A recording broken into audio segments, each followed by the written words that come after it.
Dice, Diego, escuchame una cosa, levanten el pie, corten con el tiqui-tiqui, levanten el pie, porque terminan todos en el hospital.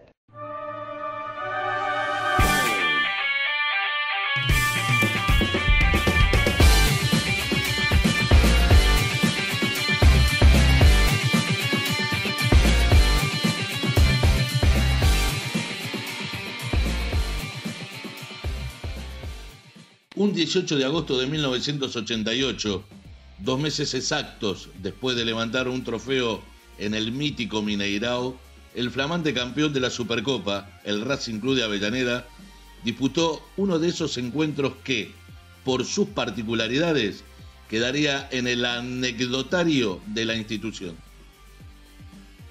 En un nuevo episodio de Otro Racing, el segundo de esta temporada, reviviremos ese momento con la presencia de algunos protagonistas, porque no todos los días uno enfrentaba al Napoli de Diego Armando Maradona.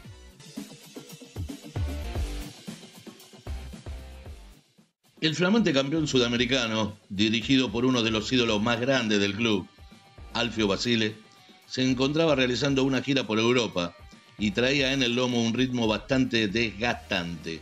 Había recorrido 25.000 kilómetros en 10 días.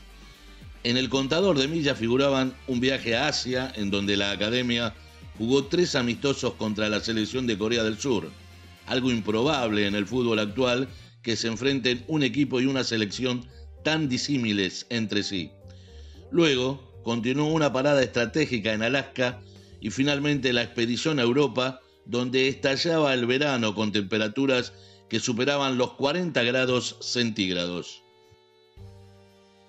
Mejor que nosotros, Jorge Camote Acuña, integrante de aquel equipo que jugó ante el Napoli, recuerda cómo fueron los días previos a llegar a Italia. Arrancó como una gira, pero de pretemporada, que fue después de la Supercopa. Estuvimos 15 días en Corea, jugamos 3 partidos amistosos con la selección coreana, Corea del Sur, ¿no? Y después estuvimos de Corea, viajamos a Nápoli. La verdad que cansador el viaje porque era más de 20 horas y bueno, dormíamos en los asientos, llegamos, descansamos un poco.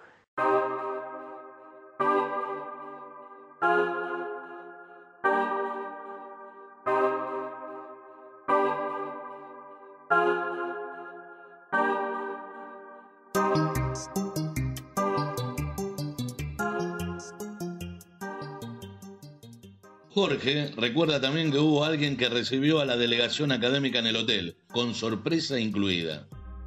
Ahí estuvimos con Diego, que nos vino a saludar, nos regaló un reloj a cada uno con su firma. La verdad que fue algo muy emotivo, muy lindo cuando se presentó en el hotel. Y así que después creo que descansamos un día y medio y fuimos a jugar. Perico Pérez, el encargado de abrir nuestro episodio, recuerda ese primer momento de conocer a Diego, que no estaba solo, y revela un par de detalles sobre ese regalo de bienvenida. Se acercó en ese momento con Coppola. A ver, me acuerdo que creo que había venido también Alemão en un momento, no sé si vino con él, y los dos tenían una pagoda, una Mercedes Pagoda negra, que era una de las últimas que había salido en Italia. Lo recuerdo, y creo que tenían él, Careca y Alemão tenían los 3 en el mismo auto, más allá de Testarossa, ¿no? No, un monstruo, una sencillez. Yo hoy lo hablo con Guillermo Coppola, lo converso muchas veces de esas vivencias y nada, sí, es tremendo. Diego había sacado una marca de relojes con su firma atrás, tenía la firma de Maradona atrás. Y bueno, me acuerdo que no tenía agujas, que tenía 2 redondeles, simplemente que iban caminando. Y no tenía agujas el reloj, y cuando lo daba vuelta tenía la firma de Diego. Era un reloj una marca que había sacado Diego. Yo no sé si una marca en general para vender masivamente o para regalar él como regalo exclusivo. Hechas las presentaciones de rigor, había un compromiso futbolístico que cumplir. La sede elegida fue el Partenio de Avellino, ya que el mítico estadio San Paolo estaba siendo remodelado para el Mundial de 1990. Ese estadio presenció la victoria del equipo napolitano por 4-1 al equipo argentino. Un resultado, si se quiere, previsible para un juego entre uno de los mejores equipos de Europa ante una exhausta academia. Los Gliazzurri ese día saltaron al campo de juego vestidos inoportunamente quizá con una camiseta roja. Los 11 presentados por Alfio el Coco Basile fueron Filiol, Vázquez, Costas, Astegiano y Olarán, Acuña, Pérez, Paz, Colombati, Walter Fernández y Medina Bello. Desde el banco de suplentes entraron Schulz y Fabio Costas. La escuadra italiana fue ampliamente superior, sobre todo en la primera etapa. Se llevó puesto a los de Avellaneda a través de la constante presión y la alta eficacia en sus ocasiones de gol.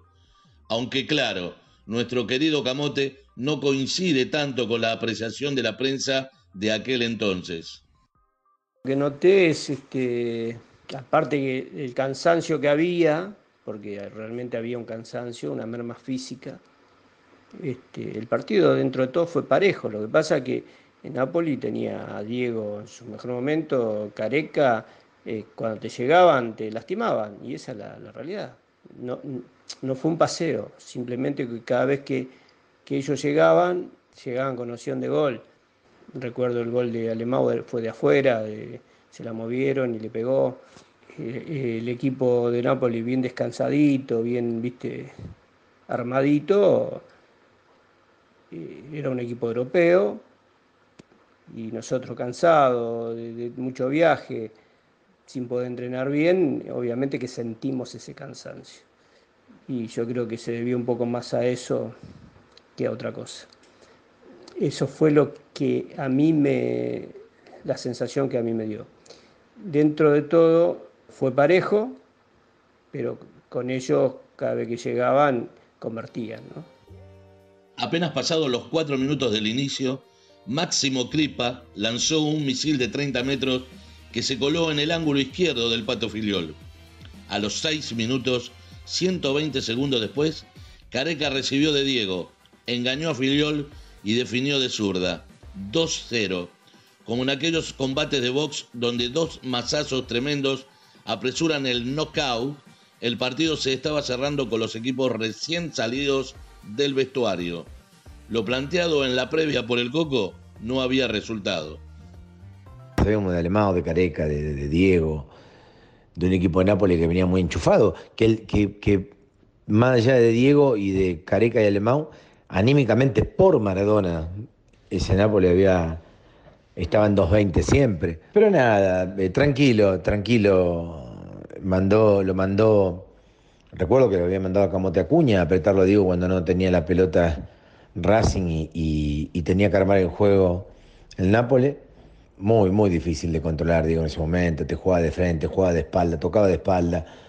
Había que esperarlo mucho. Y nada. Basado en esos 3 jugadores. El Nápoles basado en esos 3 jugadores, en ese momento estábamos nosotros.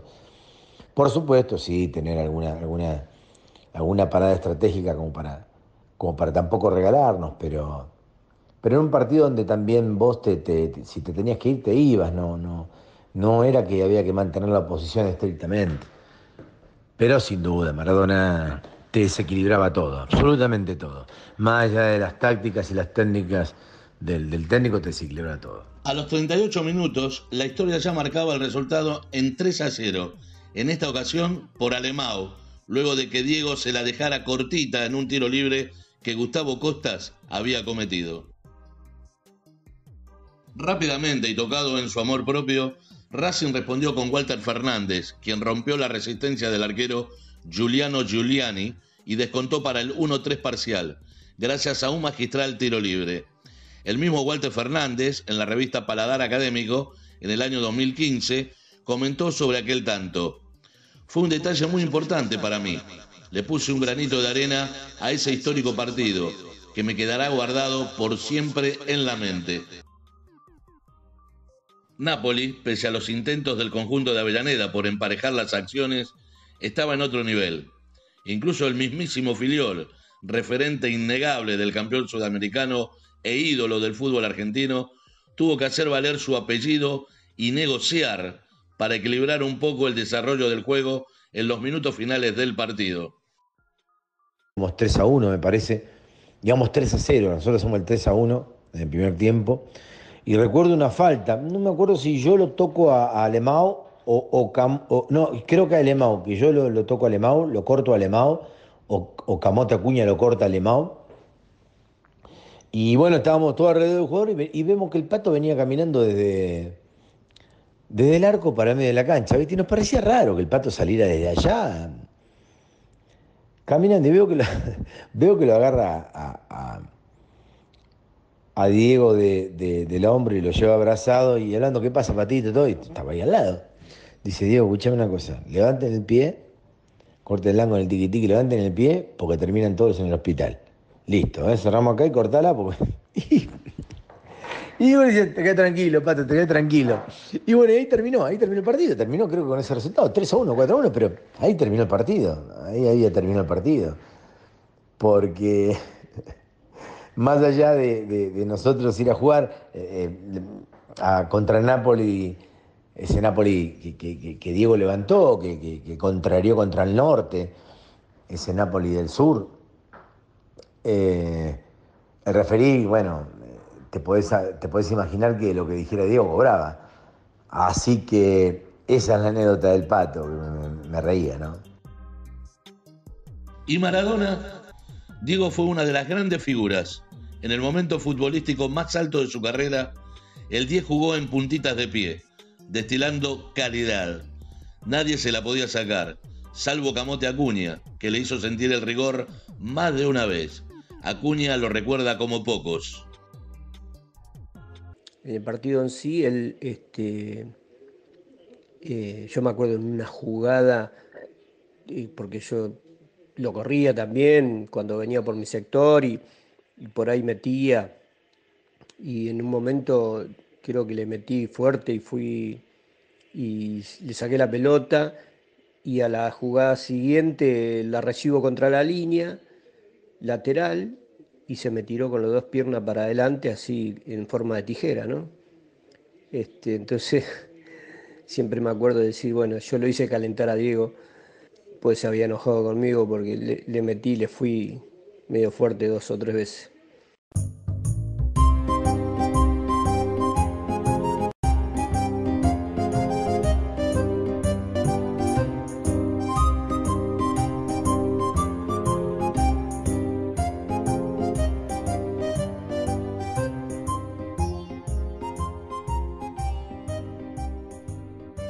Jugar ante Maradona era algo único, sobre todo luego de que su leyenda se haya inmortalizado en México 86. Perico Pérez, 32 años después de ello, aún habiendo compartido un mundial con Diego, sigue obnubilado cada vez que se lo nombra. A ver, enfrentar al mejor Maradona, que yo creo que la versión del mejor Maradona de todos los tiempos fue en Napoli. No en la sorpresa de lo que podía ser, pero en Napoli fue un director de orquesta tremendo, la que le sacó a ese equipo, si lo traducimos a la música, la mejor de las sintonías y todo por él. Era espectacular. Verlo jugar a Maradona era espectacular. Era lo que era Diego y lo que era su alrededor y lo que era Diego en Napoli. Lo que era ver un cinturón con la cara de Diego, lo que era ver una virgen con la cara de la Virgen borrada y con la cara de Diego. Diego viviendo dentro de un yate. Veíamos todo eso en los días que estuvimos ahí. Y realmente fue algo apasionante, ¿no? Esas son cosas que uno nunca se olvida en la vida. En 1988, Maradona ya era Maradona. Y ser semejante figura mundial en una ciudad tan pasional como Nápoles es magnificar cualquier tipo de situación e interacción social. Imagínense que, para los napolitanos, primero viene Maradona y luego San Genaro, el patrono de la ciudad. La devoción que había con Diego era inconmensurable, a tal punto que para el ídolo ya era insostenible hasta para vivir en la propia ciudad. Entonces, ¿dónde vivía Maradona? Mejor que lo cuente el propio Camote. Él vivía en la isla de Capri en un yate, porque no podía vivir ahí en Nápoli, en un hotel, en una casa, porque era imposible, ¿no? La gente siempre iba a buscarlo. Entonces, bueno, imagínate cuando vino ese mediodía a vernos, tremendo fue el hotel afuera. Después en el partido, cuando fuimos, la cancha explotaba gritando Diego, Diego, era tremendo.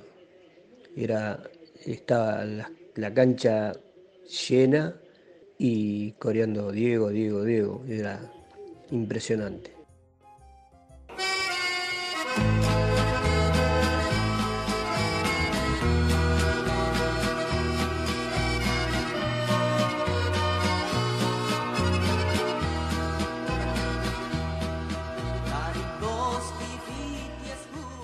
El gran porcentaje de los hinchas académicos no recuerda algún detalle de aquella noche italiana. No hay registros fílmicos, casi no veremos fotografías y las publicaciones que cubrieron aquel juego son mínimas. Eran otros tiempos, no existía ni la internet ni las redes sociales, y los canales de televisión de aquel entonces no transmitían cuál partido jugase un cuadro argentino en el exterior. ¿Cuánto pagarían aquí por ver un Napoli Racing? Imagínense por un instante lo que hubiese sido la publicidad de un duelo Maradona-Rubén Paz. Racing, vigente campeón de la Supercopa, tuvo el privilegio de ser parte de ello. Gracias por acompañarnos. Quien les habla, Héctor Marinovich, está muy feliz de colaborar con este proyecto. Fueron parte de la producción Nicolás Carpato, Santiago Gaviglia y Leandro Marinovich. Hasta el próximo episodio.